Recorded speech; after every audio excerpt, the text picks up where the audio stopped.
دی گئی. میرا بھی کوشچن اس سے ریلیٹڈ ہے کہ آپ نے کہا برائی کہ ماں کی دوست ہی بچہ سیکھتا ہے، لیکن کوئی ماں اپنے بیٹے کو یہ نہیں کہتی کہ جھوٹ بولو یا کوئی دوسری برائیاں کرو، لیکن پھر بھی لوگ سب کرتے ہیں کہ ہمیں اپنی ماں فیملی کو نہیں صرف ہوتا ہے. بہت پیاری اس نے بات کی ہے. دیکھیے کوئی ماں نہیں کرتی، کوئی ماں چاہتی ہے میرا بچہ چور ڈاکو ہے، بلکہ ماشاء اللہ چور ڈاکو ہوتا ہے. آپ بھی لا انفورسنگ ایجنسی بیٹھی ہیں یہاں، اور سب سے زیادہ فوج کو اور پولیس کو میرے لیکچر ہوتے ہیں بہیویئر پر.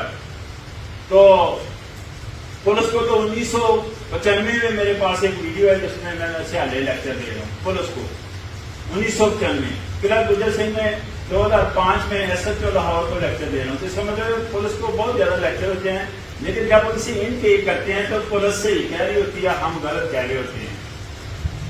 وہ مائیں ہوتی ہے ہماری کہ بندہ اس کا بچہ چور ہوتا ہے اور وہ کہتی ہے کہ میرا بچہ چور نہیں ہے.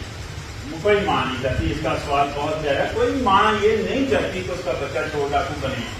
پھر کیوں ہے ایسا؟ یہی سوال ہے نا، پھر کیوں ہے؟ دیکھیں کائنات کے دانشور، کائنات کے سائنسدان اسی لیے کہتے ہیں ایک سبجیکٹ نہیں ہے چلو، اسی لیے کہتے ہیں کہ اچھے ماحول میں بچوں کی پرورش کرنی چاہیے. یعنی سادہ زبان میں بولوں اچھے لوگوں میں بیٹھنا چاہیے، برے لوگوں سے اوائڈ کرنا چاہیے. یہ کہا جاتا ہے. کیوں کہا جاتا ہے؟ اس لیے کہا جاتا ہے کہ اچھے لوگ ہماری سوچ کو بہتر کر دیتے ہیں، ہمارے تھاٹ کو بہتر کر دیتے ہیں. اچھے لوگوں میں یہ صرف گھر سے نہیں ہے نا سبجیکٹ، اسکول سے سبجیکٹ ہے، ادارے سے سبجیکٹ ہے، بلکہ جہاں آپ جس ادارے میں ہیں وہاں بھی سبجیکٹ ہوتا ہے ماحول کا. ماحول کسی ایک جگہ تو کہتے ہیں لیکن فرسٹ امپیکٹ جو ہے نا ماحول کا، وہ انسان کا فرسٹ امپیکٹ جو ہے نا وہ گھر ہے. ٹھیک ہو گیا. اب ظاہر ہے جس انوائرمنٹ میں آپ جی رہے ہیں وہاں اگر ماحول ٹھیک نہیں ہے، اگر 4 آدمی ڈاکو ہیں، 5ویں آپ ہیں، 3 آدمی شراب پی رہے ہیں، 4تھے آپ ہیں، ڈیفینیٹ اس کا امپیکٹ ہوتا ہے. ماحول کا بہت بری طرح اثر ہوتا ہے انسان کا، بہت بری طرح. میں امپیکٹ بول کر جان نہیں سنانا ذرا، حالانکہ اس کے لیے امپیکٹ کافی ہے لفظ، لیکن میں کہتا ہوں بہت بری طرح اثر ہوتا ہے. دیکھیے کیسے اثر ہوتا ہے کہ آسمان سے بارش کا پانی آتا ہے زمین کی طرف، آسمان سے بارش کا پانی آ رہا ہے زمین کی طرف. تو اگر تو آسمان سے جو بارش کا پانی آیا ہے صاف ستھرے ہاتھوں میں پڑے، پاک ہوتا ہے، صاف ہوتا ہے، پینے کا. وہی آسمان سے بارش کا پانی اگر وہ گٹر میں گر جاتا ہے، آپ میں سے کوئی پاؤں دھوئے گا؟ دیکھیں ماحول کا کتنا اثر ہے. یہ اشارتاً پانی کی بات نہیں ہو رہی، یہ اشارتاً انسان کی پرورش کے بارے میں بات ہو رہی. اگر اچھے ماحول میں ہوگی، اچھے لوگوں میں بیٹھیں گے، ڈیفینیٹ اس کا امپیکٹ ہوگا. اگر برے لوگوں میں بیٹھیں گے تو ظاہر ہے یہ جس طرح آپ چلائے گا پھر اس کا امپیکٹ نہ ہو. ٹھیک ہے نا. تو ماحول کسی ایک جگہ نہیں. اور یہ بھی میں آپ کو بتاؤں انسانی رویہ، انسانی ماحول اور یہ پبلک ہیلتھ، یہ تینوں دھیرے دھیرے بدلتے رہتے ہیں، چینج ہوتے رہتے ہیں. یہ آپ کے سامنے ساری انوائرمنٹ کی.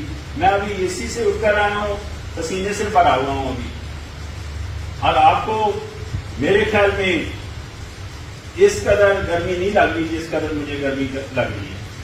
تو دونوں ماحول میں کتنا فرق ہے. وہاں اے سی ہے، یہاں گرمی ہے. ایسا ہی ہے کہ نہیں؟ تو ظاہر باہر کا ماحول اثر انداز ہوتا ہے. اس لیے برے لوگوں سے اوائڈ کیا جی اور اچھے لوگوں میں بیٹھ، اچھے لوگوں کو اڈاپٹ کرے.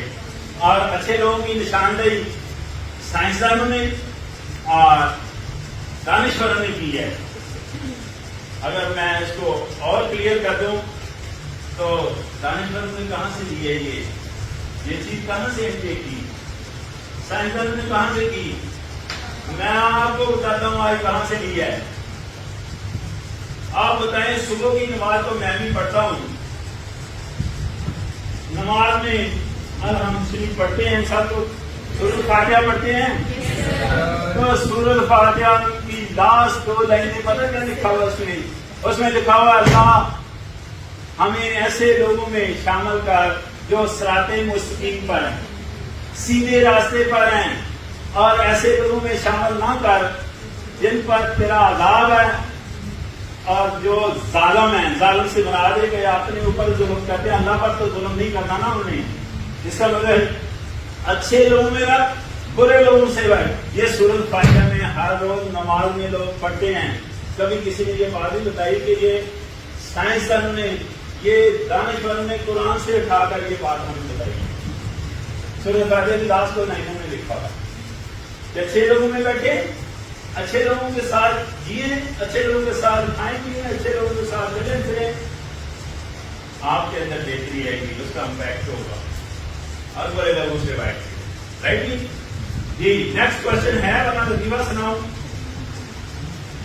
جیسے آپ نے ابھی کہا کہ دوسروں کو اپریشیٹ کرنا چاہیے, ان کو بتانا چاہیے کہ تھوڑی سی تعریف بھی کرنی چاہیے. بات نہیں کرنی آپس میں. دیکھو میں پہلے بھی کہا کروں کہ میری کڑی نظر ہے, میں کام ہی یہ کر رہا ہوں. میرے پاس کوئی اور سبجیکٹ ہے, میں صرف آپ پر نظر رکھتے ہو. پتہ چل رہا ہے کتابیں, قصے, کہانیاں, کوئی رکا کوئی ہے میرے پاس. اپنا ایکسپیرئنس شیئر کر رہا ہوں آپ سے, تو بات نہیں ہونی چاہیے آپ کی. ٹھیک ہے جی بھائی جی بھائی. ہم چاہتے ہیں کہ دوسروں کو اپریشیٹ کر کے ہم اپنے آپ کو بھی خود کریں, اپنے آپ کو موٹیویٹ کریں. تو پھر کیسے کرنا چاہیے؟ سب کا ایسا ہوتا ہے کہ ہم خود اپنے آپ کو اپریشیٹ نہیں کر پاتے کہ یہ کر سکتے ہیں. دوسرے انسان کو اپریشیٹ کرنے سے اپنے آپ کو کس جگہ پر اسٹینڈ کرتا ہے انسان, وہ کس جگہ اسٹینڈ کرتا ہے, یہ کہنا چاہ رہے نا. ایسا لگتا ہے کہ ہمیں بھی خود ایسی جگہ پہ تاکہ ہم خود کو خود موٹیویٹ کریں. دیکھیں اپنے آپ کو کہاں سیٹ کرنا ہے. دوسروں کو اپریشیٹ کرنے سے, ان کو داد دینے سے کیا فائدہ ہوتا ہے؟ یہ فائدہ ہوتا ہے کہ وہ انسان جس کو آپ داد دے رہے ہیں, اپریشیٹ کر رہے ہیں, وہ انسان بوسٹ اپ ہو جاتا ہے, ایموشنل ہوتا ہے, فاسٹ سروس دیتا ہے سوسائٹی کو. سوسائٹی کے زیادہ بہتر طریقے سے کام آنا شروع ہو جاتا ہے. وہ کہتا ہے میں اچھا کیا ہے, میں نے اچھا کیا ہے اور مجھے داد مل رہی ہے. اور جب مجھے داد مل رہی ہے تو ظاہر ہے میں نے اچھا کیا ہے, تو اس کے رسپانس میں وہ اور کام کرتا ہے اور سوسائٹی کی بہتری کرتا ہے. ایسا ہی ہوتا ہے.